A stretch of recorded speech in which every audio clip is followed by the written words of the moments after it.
మన ప్రభువును రక్షకుడైనటువంటి యేసుక్రీస్తు నామానికే అనంత మహిమ ఘనత ప్రభావం కలుగునుగాక.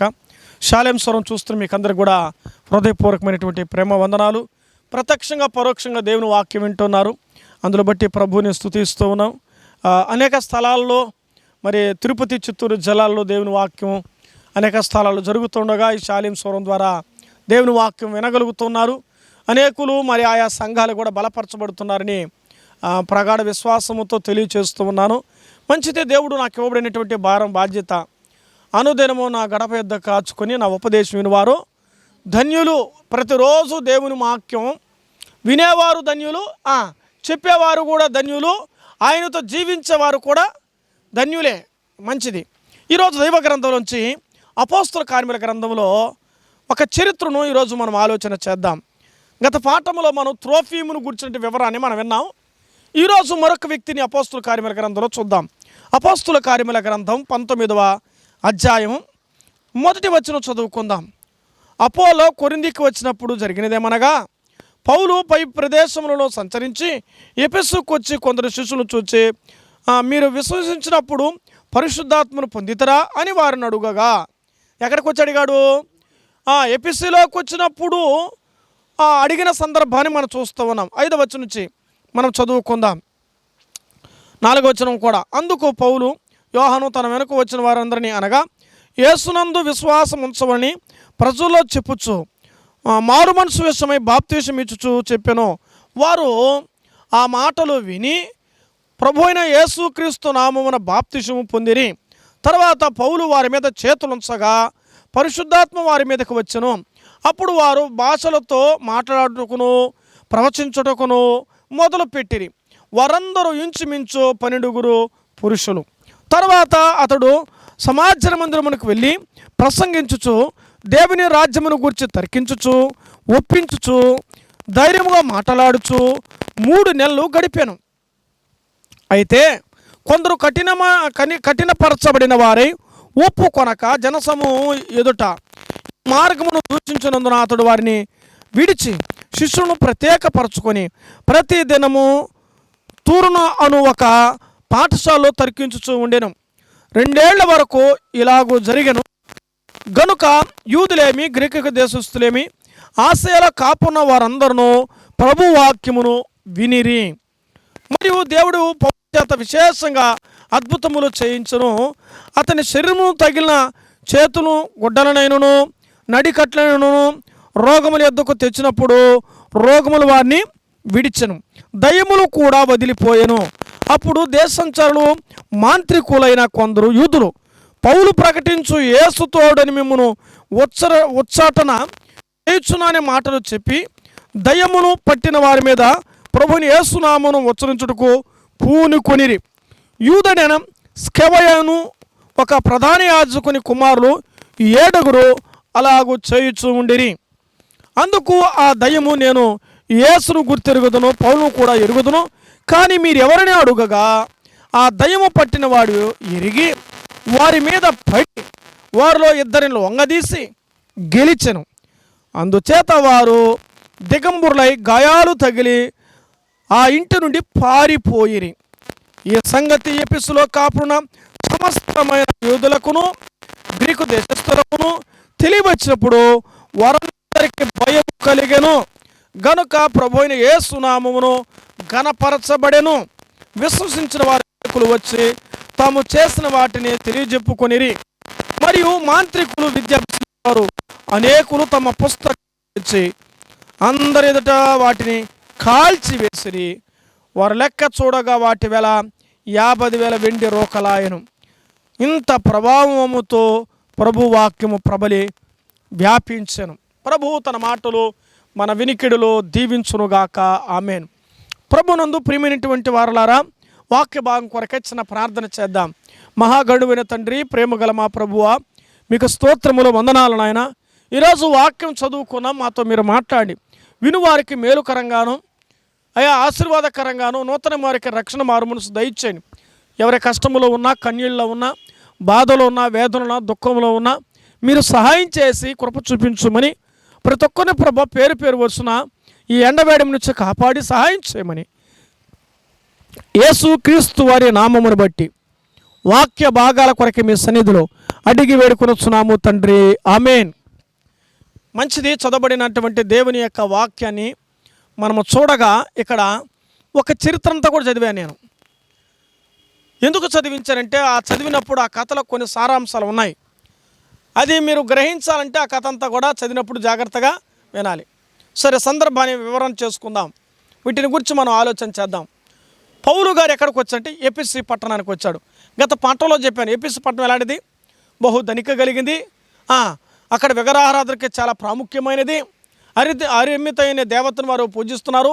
అది ఆకాశ దేవత ఊడిపడినట్లుగా ఉన్నట్టుగా అనేది గత పాఠాల్లో మనం ఆల్రెడీ విన్నాం. అటువంటి ప్రాంతములో ఉండి విగ్రహారాధన కేంద్రమైన ప్రాంతములో ఎవరు ప్రకటన చేయడానికి వెళ్ళారు? పౌలు గారు సువార్త ప్రకటన 3 సంవత్సరాలు ఆయా స్థలాలలో ఆ పట్టణం ఉండి కొన్ని ప్రాంతాల పక్కన తిరిగాడు. అయితే ఇక్కడ 2 సంవత్సరాలు పాఠశాల ఉండవలసి వచ్చింది. ఈ సందర్భాన్ని మనం ఆలోచన చేసినప్పుడు యేసు ప్రభు వారి గురించి చెప్పి కొంతమందికి బాప్తిసం కూడా ఇచ్చాడు. ఎవరు బాప్తిసం పొందగలంటే తమ పాపాలు ఒప్పుకొని యేసు రక్తములో కడగబడిన వారు, తమ పాపాలు ఒప్పుకున్న వారికి సేవకులు ఏమిస్తారు? వారు బాప్తిసం ఇస్తారు. బ్రతికినంత వరకు ప్రభు యొక్క శరీరములోను రక్తములోను పాలి పొందడానికి. కాబట్టి అలాగ వారు బాప్తిసం పొందారు. అంత మాత్రమే కాదు, దేవుని వాక్యము బహుధైర్యముగా ప్రకటిస్తూ ఉన్నాడు. దేవుని రాజ్య సువార్తను పౌలు గారు ప్రకటన చేస్తూ ఉన్నాడు. ఎక్కడ యాడ్ చేస్తున్నాడా? ఏమ్మా యాడ్ చేస్తున్నారా? ఎఫెసు పట్టణం, అదే కదా మనం ధ్యానం చేస్తున్నాం. నన్ను చూస్తున్నారా? ఎఫెసు పట్టణంలో ఈ పరిచర్య అంతా కూడా చేస్తున్నాడు. తిరుపతి ప్రాంతంలో మనం చేస్తున్నాం. ఆయన ఎక్కడ చేశాడు? ఆయన ఎఫెసు పట్టణంలో చేశాడు. ఆయన ఏం చేశాడు? ఆయన ఏమ్మా ఏం చేశాడా? అది చెప్పాలి. ఏం చేశాడు ఆయన? సువార్త చేశాడు. ఎవరు సువార్త? యేసు క్రీస్తు సువార్త పని చేశాడు. ఆ సువార్త ద్వారా ఏమయ్యారు? కొంతమంది మారు మనసు పొందారు, బాప్తిసం తీసుకున్నారు. ఇలా జరుగుతుండడం వల్ల దేవుని యొక్క అభిషేకం పౌలు మీదకి రావడమే కాదు కానీ ప్రజల మీదకి కూడా రావడం జరిగింది. ఎందుకంటే వారి భక్తి మారిపోయింది, వారి బ్రతుకులు మార్చబడ్డాయి, వాళ్ళ జీవితాలు మార్చబడ్డాయి. పౌలు గారికి దేవుడు ఏమి వరం ఇచ్చాడో తెలిసిన? పౌలు తాకితే కూడా చాలు. ఏముందట? పేతురు నీడబడితేనే యెరూషలేము వీధిలో స్వస్థత జరిగేది. వారు మంచాల మీద పరుపుల మీద తీసుకొచ్చి పేతురు నీడ కొరకు ఎదురు చూశారు. ఇక్కడేం రాయబడుతుంది? మనం చదువుకున్నాం కదా. అతని శరీరము తగిలిన చేతులను గుడ్డలనైనను నడికట్లను రోగుల యొద్దకు తెచ్చినప్పుడు రోగములు వారిని విడిచెను, అంటే బాగుపడ్డారు. పౌలు గారు ఆ ఊరిలో ఉండడం వల్ల, ఆ పట్టణంలో ఉండడం వల్ల ఎవరికి మేలు జరిగింది? రోగాలు ఉండే వారికి బాగా జరిగింది. మొదట రోగాలు పోయినాయి. నువ్వు ఏ పట్టణంలో ఉన్నావు? చెప్పండమ్మా, ఏ పట్టణంలో ఉన్నావా?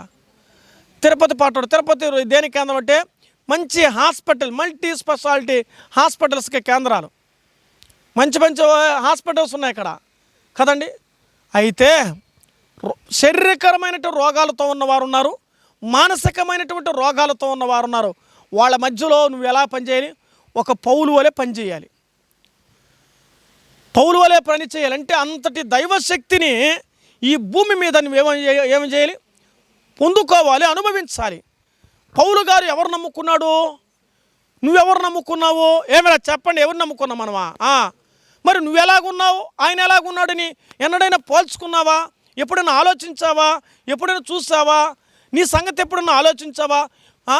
పక్కనోడు బండి కొంటే పిల్లోడు, వాడు మా కాలేజీ వాడు బండి కొనుక్కొచ్చాడు, నువ్వు ఎప్పుడు కొనిస్తావు బండి? ఇది అడిగేది తెలుసు నీకు. వాడికి వాళ్ళ డాడీ 20,000 పెట్టి చెల్లి కొనిచ్చాడమ్మా, నువ్వేమన్నా చిన్న ఏంది కీప్యాడ్ ఇస్తున్నా? కొద్దిబామా, అందరి చేతిలో కీప్యాడ్ లేదా? టచ్ ఫోన్ ఉందా? వాడు ఇంకొకటికైతే యాపిల్ ఫోన్ ఉంది. అడుగుతున్నావు కదా. మరి ఒక యవనస్తుడు తల్లిదండ్రులు ఎలాగైతే అడుగుతున్నాడో దేవుని పిల్లలుగా ప్రభు దగ్గర యవనస్తులుగా మీరు ఏమడిగారు దేవుని? ప్రభువా, పౌలుకున్న తలాంతు, పౌలుకున్న వరం, పౌలుకున్న బలం, పౌలుకున్న జ్ఞానం నాకు ఇస్తావా ప్రభువా? ఇస్తావని అడతావా? అడగాలి. తీస్తావా లేదా?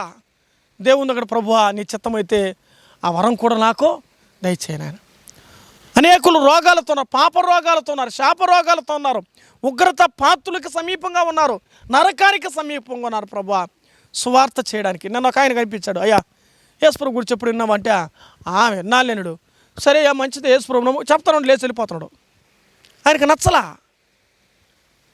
ఎప్పుడైనా వీలుంటే పోయా దేవుని దగ్గరికి పోతావా చూద్దాం.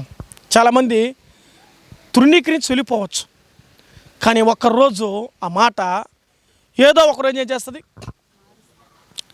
నేను 3వ తరగతి చదివేటప్పుడు నన్ను ఫస్ట్ మందిరానికి నడిపించింది ఎవరు తెలుసా? మా స్కూల్ టీచర్ మేడం. ఆమె పేరు పుష్పలత. ఫస్ట్ క్లాస్ నుంచి సెకండ్ క్లాస్ వరకు, థర్డ్ క్లాస్ వరకు టీచర్ ఉండేది.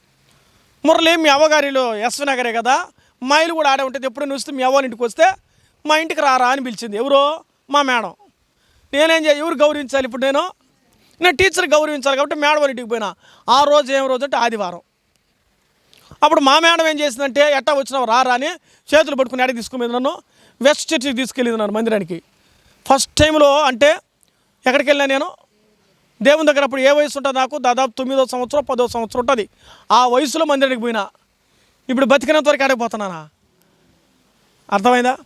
ఒక్కసారి లాక్కోపోయినారు, మళ్ళీ 8వ తరగతిలో దేవుడు పట్టుకున్నాడు. 3వ తరగతిలో పట్టుకున్న దేవుడు మళ్ళీ నన్ను ఎంతకాలం గ్యాప్ వదిలేడు. 4, 5, 6, 7 వదిలేసాడు. మళ్ళీ 8లో పట్టుకున్నాడు దేవుడు, మళ్ళీ ఇంకో స్థలంలో. 8లో పట్టుకున్న తర్వాత, 9లో పట్టుకున్న తర్వాత, 10లో బాప్తీసం తీసుకున్న తర్వాత ఇంకా పట్టుకునేది కదా, నేను అనేకులు పట్టుకుంటున్నాను అంతే. ఆ రోజు నన్ను దేవుడు పట్టుకున్నాడు. ఈరోజు అనేకులు ఏం చేస్తున్నాను? పట్టుకోవడానికి ప్రయత్నం చేస్తున్నాను. వలేస్తున్నాం అంతే. దేవుడే వాటిని పట్టేటట్టుగా, వలలోకి వచ్చేటట్టుగా దేవుడు కార్యం చేస్తాడు. నీ వంతు ప్రయత్నం నువ్వేం చేస్తున్నావు? తిన్నావా, పడుకున్నావు, తెల్లారిందిగా జీవితం అంటే. నీ వంతు ప్రయత్నం ఏం చేస్తున్నావు? దేవుని కోసం పోటీ వేసుకోవాలి ఆత్మీయ జీవితంలో. ఈరోజు ప్రభు కొరకు నేనేం చేసి పడుకుంటున్నాను? ఏం చేసి పడుకోలేదు బ్రదర్, నాకు టైం లేదు. మరి దీవించే దేవుడు నీ విషయంలో కూడా నాకు టైం లేదంటే ఏం చేస్తాం? దేవుని కొరకు ఒక రోజు ఏదైనా చేసి పడుకోవాలి మనం. అర్థమైందా? పౌలు గారు తన జీవితంలో ఒక తీర్మానం చేసుకున్నాడు. నేను ఎవరినైతే బాధించాడో తిరిగి వాళ్ళ మధ్యలో సువార్త చేస్తానన్నాడు. వాళ్ళు నమ్మినా నమ్మకపోయినా పౌలు గారు ఏం చేశాడు? యేసు ప్రభు సువార్తను ప్రకటించాడు.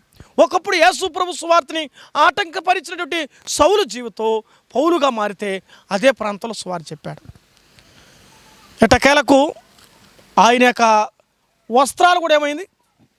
స్వస్థపరిచే ఆ భాగ్యము దేవుడు అతనికి ఇచ్చాడు. మన జీవితాలు కూడా మనం ఎవరికైనా మన వస్త్రాలు శక్తి లేకపోవచ్చు, మన ప్రార్థనలో శక్తి సంపాదిద్దాం. దేంట్లోనైనా ప్రార్థనలో శక్తి సంపాదిద్దాం. నీ దగ్గరికి ఎవరైనా వచ్చారా, లేదా నీకు ఎవరైనా ప్రార్థన చేయమన్నారా, వాళ్ళ కొరకు మనం ఏం చేయాలి? ప్రార్థన చేద్దాం. ఈరోజు సోదరు అడిగింది, అయ్యా మా కుమార్తె నీట్ ఎగ్జామ్స్ రాస్తుందయ్యా, మా కొడుకు నీట్ ఎగ్జామ్ రాస్తున్నాడు, వాళ్ళ కొరకు మీరు ప్రార్థన చేస్తారా? ఎందుకో తెలుసా? మీరు భగవంతుడికి సమీపస్తులు. మేమెవరు? భగవంతుడికి సమీపస్తులం. అంటే వాళ్ళు దూరస్తులు, మేము సమీపస్తులం అంట. ఇది రైట్ మాట. మేము దూరస్తులమయ్యా, మీరు సమీపస్తులు. మీరు పూజారులుగా ఉన్నారు, పూజిస్తారు. భగవంతుడికి ఉన్న మాటలు భగవంతుడికి ఉన్న మాట. ఎందుకంటే భక్తునికి భగవంతుడికి అనుసంధానమైనది ప్రార్థన. ఈ ప్రార్థన చేసే భాగ్యం ఎవరికి ఇచ్చాడా? వాళ్ళ మాట కంటే నీ మాటకు విలువిస్తున్నాడు ఆయన. నీ మాటకు విలువిస్తున్నాడు. ఎందుకో తెలుసా? నువ్వు ఆయన కుమారుడు, కుమార్తెవు. కాబట్టి ఆ విలువ నువ్వేం చేయాలి? అది కాపాడుకోవాలి. ఏమరా ఏం చేయాలి? మనమా తెరవండి, నోరు తెరవాలి. ఆ విలువను మనం ఏం చేయాలంటే కాపాడుకుంటాం. ఎంతకాలం? ఏనైనా బాబు, ఎంతకాలం? ఆడగాదు, ఎంతకాలమా? చూద్దాం. అట్టయితే బతికినంత కాలం కాపాడుకోవాలి. దేవుని వాక్యంలో మనం చూస్తున్నాం. రైట్, మంచిది. మనం త్వరగా సందర్భానికి మనం వద్దాం రండి. ఈరోజు నా మనసులో ఉన్న మాటను ఆలోచన చేద్దాం. ఇప్పుడు మనం చదువుకున్నటువంటి అపోస్తుల కార్యముల గ్రంథం 19వ అధ్యాయంలో మొత్తం మీద పౌలు గారు అనేక అద్భుతాలు, ఆశ్చర్యకాలు చేస్తుంటే దేవుని వాక్య ప్రబలవుతుంది. అలాగూ చేస్తున్నట్లుగా మనం చూస్తున్నాం. తర్వాత 13వ వచనం చదువుకుందాం రండి. 19, 13 చదవాలి ఇప్పుడు. చదువు నాయనా.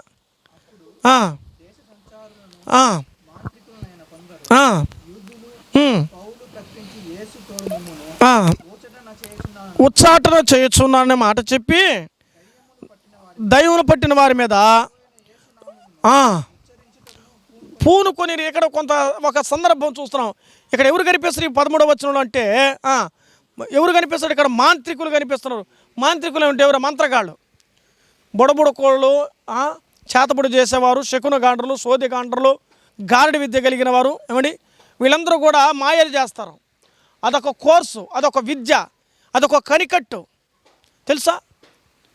మంత్రాలు చేసేవారు ఉన్నారు. వీళ్ళు కూడా ఏంటంటే ఈ విషయాన్ని వీళ్ళు గమనించి వీళ్ళు దేశ సంచారులుగా ఉన్నారనమాట. వారు అనేక స్థలాలు తిరుగుతున్నారు. ఎందుకు తిరుగుతున్నారు చెప్పండి? ఒక చోట ఎవరు నమ్ముతారు, ఇంకో చోట పోతే ఇంకొక అద్భుతం, ఇంకో చోట పోతే ఇంకోటి చేయొచ్చు. అంటే వాళ్ళు మంత్రాలు చేసి అనేక జీవితాల దగ్గర వాళ్ళు ఏం చేస్తారు తెలిసిన? సులభంగా యేసునామం అని ఉచ్చరిస్తున్నారు. వాళ్ళు ఎందుకు ఉచ్చరిస్తున్నారు అంటే త్వరగా పని అయిపోతుంది. ఎవరి నామలా? యేసునామం ఉచ్చరిస్తే ఏ పనిని భూమి మీద జరుగుతుంది. నా నామంలో మీరు నన్ను ఏమడిగినా నేను చేస్తానని చెప్పాడు కదా అని సింపుల్గా. ఇదైతే చాట భారత చదవాలి కదా వాళ్ళ పుస్తకాల. ఇదట్ట కాదు. యేసునామం ఒక్క చరణం అంతే అయిపోయింది. దానికి ఒక మొక్క. వాళ్ళ పుస్తకాలు ఎత్తుకొని ఇంకా అవన్నీ పోసి అవన్నీ చేసి ముగ్గేసి ఇవన్నీ చేయాలి కదా. శ్మశానంలో ముగ్గేసేప్పుడు ఎవరైనా ఉన్నారా? మీరు ఎవరైనా ఉన్నారా? నేనైతే ఉన్నాను. శ్మశానంలో ముగ్గేసేటప్పుడు మంత్రగాళ్ళ మధ్యలో ఏమంటే అర్ధరాత్రి 12 గంటలకి 1 గంటకి శ్మశానంలో ఉన్నా నేను. నీకే పని అంటారా? ఆ శ్మశానానికి అప్పుడు పరిస్థితులు ఉన్నప్పుడు నేను వెళ్ళాల్సి వచ్చింది కాబట్టి నేను కూడా ఉండాల్సి వచ్చింది. అర్థమైందా? వాళ్ళు చేస్తున్న విద్య, వస్త్రహీనులుగా ఉండి వారు విద్యను అభ్యసించి వారు మాట్లాడతారు. వాళ్ళు ఆలోచన చేయండి. మానవుడు మంత్రాలు రకరకాలుగా చేస్తున్నాడు. రకరకాలుగా ఎన్నో రకాలు. ఇప్పుడు కాలంలో చాలా వరకు మంత్రాల గురించి, దెయ్యాల గురించి చెప్పేవాళ్ళు తక్కువైనారు. ఒకప్పుడు కాలం అది చాలా ఎక్కువ, నానుడు ఎక్కువ ఇది. అయితే వీళ్ళు అలా చేస్తున్న వారు ఉచ్చరిస్తూ ఉన్నారు. ఎందుకు తెలుసా? వాళ్ళ మంత్రగాళ్ళకి డబ్బు ఎక్కువ. ఒక వాళ్ళ దయ్యాన్ని పోగొట్టంటే మినిమం ఒక చోట నేను విన్నానండి, ఈ చుట్టుపక్కల ప్రాంతం 25,000 కావాలి. 3 వారాలు మొక్క ఉండాలి, ఆడే ఆ గుళ్ళోనే ఉండాలి. అన్నీ కోరికంతా తీర్చాలి. దాదాపు ఒక 25,000 30,000 అవుతుంది. ఒకరు నా దగ్గరికి వచ్చాడు, అయ్యా ఈమెకు దెయ్యం పట్టిందయ్యా, నేను అవన్నీ చేసి అయిపోయింది నాయన, చివరి కుదరలేకపోతుంది, ఈ దెయ్యం పోయింది మళ్ళీ వస్తుంది, పోయింది మళ్ళీ వస్తుంది అన్నాం. సరే ప్రార్థన చేస్తారా? యేసు నామములో దెయ్యమా, ఈమె పట్టి పీడిస్తున్న నామములో వెళ్ళిపోవును గాక, మా బలం మా శక్తి కాదు ప్రభువా, ఈ ఆత్మ నీది, ఇది నువ్వు ఇచ్చావు ఈ దేహం అని చెప్పి ప్రార్థన చేసాం. బాగుపడింది. అడ్రస్ లేదు. ఏం పూడ్చింది? పని అయిపోయిందిగా. మళ్ళా నామో ఖచ్చితంగా పట్టుకుంటా జాగ్రత్త అని చెప్పిన, మళ్ళీ దయ్యం పట్టుకునింది. అంతేగా? అవునంటే అవును, కాదంటే కాదు. సేవకులు ఏం చెప్పినది? ఖచ్చితంగా జరుగుతుందమ్మా, జాగ్రత్త, నీలో కానీ ప్రభువు లేకపోతే మరలా అది వస్తుంది, జాగ్రత్త అని చెప్పాను. మొత్తం మీద మళ్ళీ లోకంలో కలిసే పరిస్థితులు. అర్థం చేసుకోండి. దేవుని వాక్యం చెప్పబడిన మాట, అక్కడ మనం చదువుకున్న వాక్యం వీళ్ళు అలా ఉచ్చరిస్తూ సంపాదించాలని ఆలోచన చేస్తున్నారు. అలా చేస్తూ ఉండగా ఇప్పుడు ఒక వాక్యాన్ని మనం గమనిద్దాం. 14 వచ్చినాం. 14 స్కెవయాను ఒక ప్రధాన యాజకు కుమారులు 7 అలాగూ చేయుచుడు. ఎలాగూ చేస్తున్నారు? ఆ మంత్రగాళ్ళు చేసేట్టుగా చేస్తున్నారు. ఈ యొక్క స్కయాను గురించి మనం చదివితే, స్కైవాయ అనే వ్యక్తిని గురించి మనం చదువుతున్నప్పుడు, స్కైవాయ వ్యక్తిని గురించి చూస్తే అతని గురించి చరిత్ర ఎక్కడ ఏమి రాయబడలేదు. కానీ ఊరికి ఒక అవుట్లైన్ మాత్రం అతని గురించి రాశాడు. ప్రధాన యాజకుడు, కానీ ప్రధాన యాజకుడు పని ఏమి చేయాల, కానీ 7 కుమారులు ఉన్నారు సంగతి రాశాడు. ఏదేమైనా కానీ అతని గురించి రాయబడిన ఈ విషయంలో వారు కుమారులు ఏం చేస్తారంట? దేవుని నామాన్ని ఉచ్చరిస్తూ ఉన్నారు. యేసునామాన్ని ఉచ్చరిస్తున్నారు. ఎవరంటే ఉచ్చరిస్తూ ఉండే కాదు. అర్థమైందా? యేసునామాన్ని ఉచ్చరిస్తూ ఉన్నారు వాళ్ళు. యేసునామాన్ని ఉచ్చరిస్తూ ఉండగా ఇప్పుడు ఏం జరిగింది? కింద వచ్చినాను కొద్దాం రండి. దయ్యం ఏం చేసిందంట? చదవాలి. నేను యేసును గుర్తు తిరుగుతును. పౌలు కూడా అర్థమైంది. అంటే భక్తి పరులు ఎవరికి అర్థమైంది? దెయ్యాలకు అర్థమైంది. కాబట్టి దెయ్యాలు వచ్చినప్పుడు మనం ఏం చేస్తాం చెప్ప?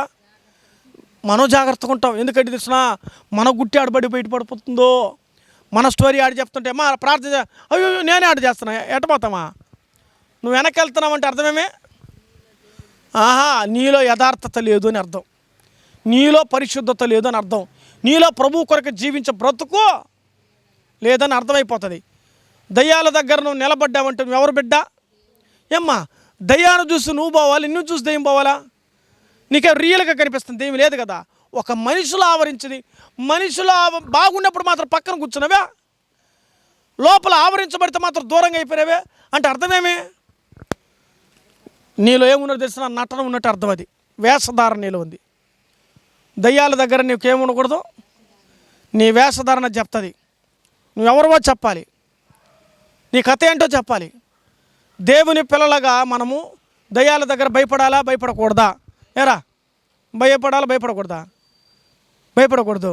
మరి భయపడతారా చాలామంది? కొంతమంది భయపడుతున్నా మనం ప్రార్థన చేయనా, నేను ఆ బ్రదర్, అయ్యో నేను ఆ బ్రదర్, ఏమి అట్ట కదా బ్రదర్, వరం ఉండాలి అంటే నువ్వు ప్రభు నమ్ముకోలేదా? నువ్వు నమ్ముతున్న దేవుడు నేను నమ్ముతున్న దేవుడు ఒకటే కదా. నువ్వు వెళ్ళిన సంఘానికి నేను వెళ్ళిన సంఘానికి వెళ్తున్నా కదా. అంటే నీలో సమర్పణ ఏమి లేదు, సరిగ్గా లేదు. అది అర్థం. దేవుని పిల్లలు ఎవరు ప్రార్థన చేసినా దయ్యం పోతుంది. అయితే దేవునిలో ఆ వరం నువ్వు సంపాదించాలి. ఇది అంటున్నది దయ్యం అంటది, నేను పౌలు ఎవరో తెలుసు, యేసు ఎవరో తెలుసు. ఎట్లా చెప్పింది? యేసు ప్రభు వారు గెరాసరు దేశానికి వచ్చిన తర్వాత, సర్వోన్నతుడైన దేవుని కుమారుడా, నాతో నీకేం పని, నన్ను ఎందుకు బాధపరచడానికి వచ్చావు అని యెహోవా పేరట నీకు ఆనబెట్టుచున్నాను అనింది. దావీదు కుమారుడా, నన్ను కరుణించయ్యా, నన్ను ఎందుకయ్యా బాధ పెడతావు? దయ్యాలు భగవంతుని దగ్గర రిక్వెస్ట్ చేసుకుని, దేవుడు ఎవరో దయ్యానికి తెలిసింది. అది కూడా ఆయన పిలవలా, పరిగెత్తుకుంటూ వచ్చి ఆయన పాదాల దగ్గర పడింది. దయ్యమే దేవుని దగ్గరికి వచ్చింది. మనం దయ్యాల దగ్గర పోయినా దయ్యం మన నుంచి దూరం పోదు. ఎందుకంటే దేవుని యొక్క ఆ అభిషేకం, దేవుని యొక్క ఆత్మ నడుపుదల మనకు అవసరం. ఏదేమైనప్పటికీ కూడా ఇక్కడ చదువుకున్న వాక్యములో నేను పౌలును గుర్తెరుగుదును, యేసును గుర్తెరుగుదును. మీరెవరో? ఎవరనేది మాట? స్కేయా యొక్క కుమారులు 7 ఉన్నారు చూడు. ఆ 7 వీళ్ళు కూడా ఇదే మాట, యెహోవా నామమును ఉచ్చరించారమ్మా. ఊరికి ఉచ్చరిస్తే పనికిరాదు, నటన పనికిరాదు. ఏం చేసిందా? ఫెళ్ళదని ఏం చేసిందా? కొట్టింది. ఎంతమందినా? 2 కొట్టింది. 7 మందిని 2 కొట్టే కొందికి 5 అడ్రస్ లేదు. మళ్ళా పరార్, వాళ్ళ పేరు కూడా రాయబడ. మళ్ళాడా అసలు బట్ట లేకుండా కొట్టింది. ఎవరా? మనిషి దెయ్యం కొట్టిందా? అందుకే దెయ్యం కొడుతుందని తెలిసింది, వాక్యం చదువుకున్నా కదా. కాబట్టి ఇంకెవరికైనా ఊగితే మనం జాగ్రత్తగా ఉండాలనుకుంటున్నారు. అమ్మా, దెయ్యాలు కొడతాయి, గుర్తుపెట్టుకో. నిన్ను కొట్టకుండా ఉండాలంటే దాన్ని కొట్టే స్థితిలో నువ్వు బ్రతకాలి. దేని కొట్టాలా? అదే పక్కింటి వాళ్ళు తిట్టినా 4 మాట్లాడితే 10 మాట్లాడతావు. ఏదో అదే దెయ్యం ముందు మాట్లాడి నీ వల్ల అయితే నీ ముందు మాట్లాడు చూద్దాం. ఆడ మాత్రం నోడు కూడా రాదు, ఊస కూడా ఎత్తాం. ఏమి నాకెందుకు వచ్చింది? పాస్టర్గా ఉన్నాడు, సేవకున్నాడు, ఆయన చూసుకుంటాడు, మనం వెనకాలే పడుకుందాం. పాట పాడాలను కూడా ఎట్టుంటుందా? ఎందుకు తెలుసా? మనం ఆలోచించాలి. విశ్వాసుల మీదకి దయ్యాలు రాకూడదు, గుర్తుపెట్టుకోండి. విశ్వాసులు దయ్యాల దగ్గర పోయి పోరాడాలి. విశ్వాసం మీదకి ఆవరించాలంటే అది నిన్ను చూసేమోవాలా, నిన్ను గుర్తుపట్టాలి నువ్వు దేవుని బిడ్డ కాదనేది.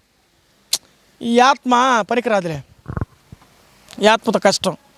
నేను ప్రభు నమ్ముకున్న దినాల్లో మా ఇంటి చుట్టుపక్కల దయ్యాలు ఉన్నాయి. ఏమంటే దయ్యాలు ఉంటే ఇప్పుడు కూడా ఉన్నది మా ఇంటికాడ దయ్యాలు. ఎప్పటికా? ఇప్పుడు కూడా ఉన్నాయి ఇంటి చుట్టూ. కొంతమంది కనిపిస్తున్న అంటారే కానీ అదేమో సంగతులు. ఏదేమైనా ఇటీవల మా ఇంట్లో మా అమ్మ చెప్పింది, నాయన ఇంటి చుట్టూ దెయ్యాలు ఉన్నాయనింది. ఎవరింటి చుట్టా? ఆమె చెప్పంగా నేనేం చేశాను? ప్రభు నామను బట్టి మా ఇంటి చుట్టూ నేను ప్రార్థన చేశాను.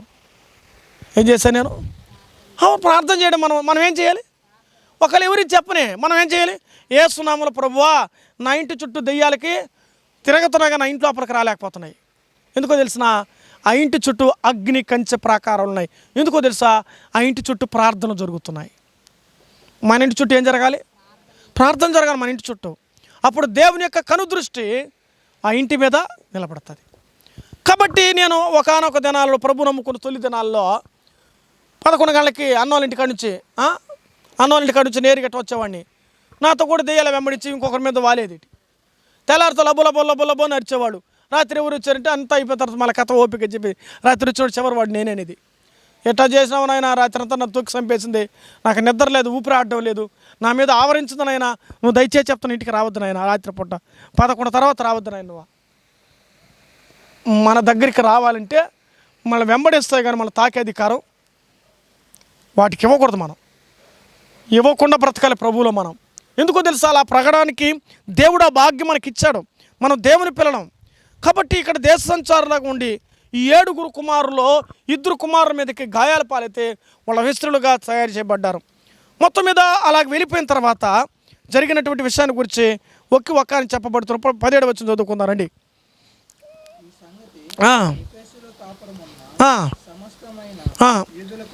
ఎఫెసులో కాపురం ఉన్న వాళ్ళందరికీ కూడా ఈ విషయం తెలిసిపోయింది. ఏమని?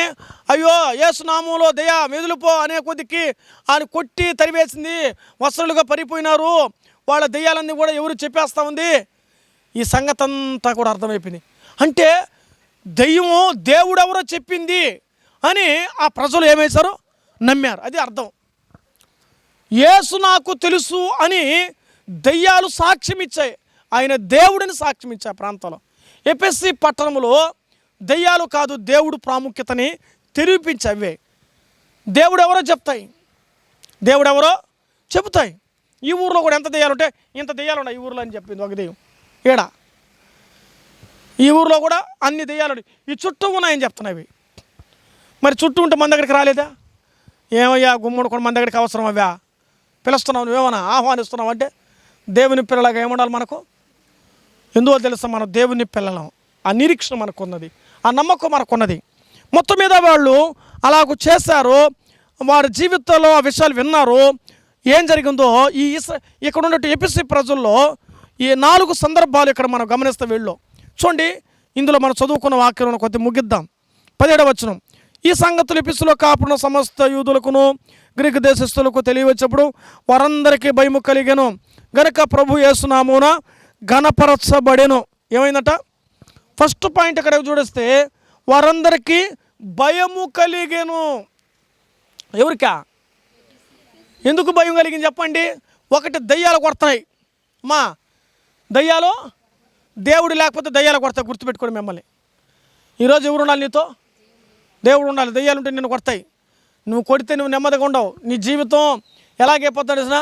చిరిగిపోయి నిస్త్రాక్ అయిపోతుంది. అందువల్ల జాగ్రత్తగా ఉండాలి. నీలో దేవుణ్ణి దాచుకో, దేవునితో బ్రతకడం నేర్చుకో. అందుకే ప్రతిరోజు ప్రార్థనకు రండి, సావాసనకు ఎందుకు అనుకుంటున్నాం? ఎక్కడ 2-3 కూడా నా నామను ప్రార్థిస్తారో ఆయన ఉంటాన్నాడు. అంటే ప్రార్థించు వారి మధ్యలో దేవుని ప్రసన్నత ఉంది కాబట్టి నువ్వు ఎక్కడికి రావాలి? దేవుని దగ్గరికి రావాలి, ప్రసన్నత కలిగిన స్థలానికి రావాలి, ప్రభుతో గడుపుతూ ఉండాలి. నువ్వు దేవునితో గడిపే కొద్ది కదా ఈ ఆత్మ అయింది.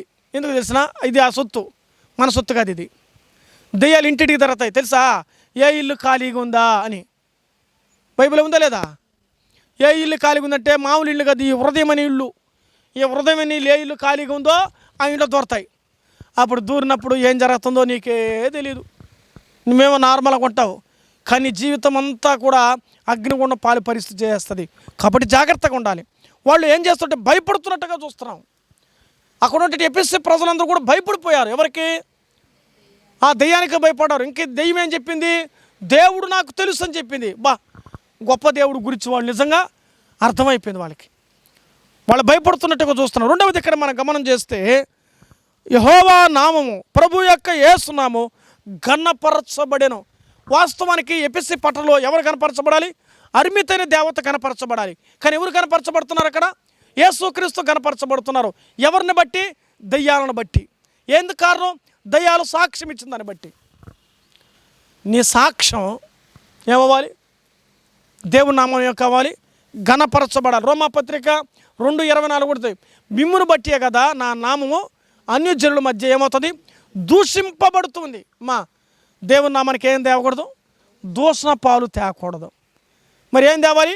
దేవుని నామానికి ఘనత రావాలి, గౌరవం రావాలి, ప్రభావం రావాలి. ఆయన ప్రభావం కలిగిన నామం, శక్తి కలిగిన నామం మనం చూస్తూ ఉన్నాం.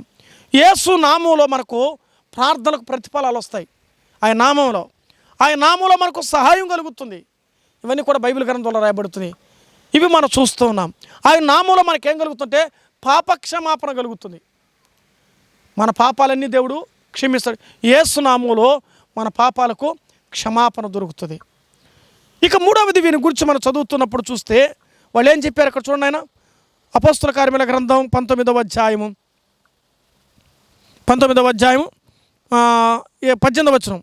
విశ్వసించిన వారు అనేకులు వచ్చి తాము చేసిన వాటిని తెలియచెప్పుకునిరి. వాళ్ళు ఏం చేస్తారు? ఒప్పుకుంటూ ఉన్నారనమాట. వాళ్ళు ఒప్పుకుంటూ ఉన్నారు వాళ్ళు చేసిన కథలంతా కూడా. వాళ్ళు ఎలా బ్రతుకారో ఏం చేస్తున్నారో అర్థమైపోయింది. అందుకే అతిక్రమం దాచువాడు వర్ధిల్లుడు, వాటిని ఒప్పుకొని విడిచిపెట్టిన వాడిని దేవుడు ఏం చేస్తాడు? కనికరిస్తా అన్నాడు. అమ్మా మనం ఒప్పుకుంటే దేవుడు మనల్ని ఏం చేస్తాడు?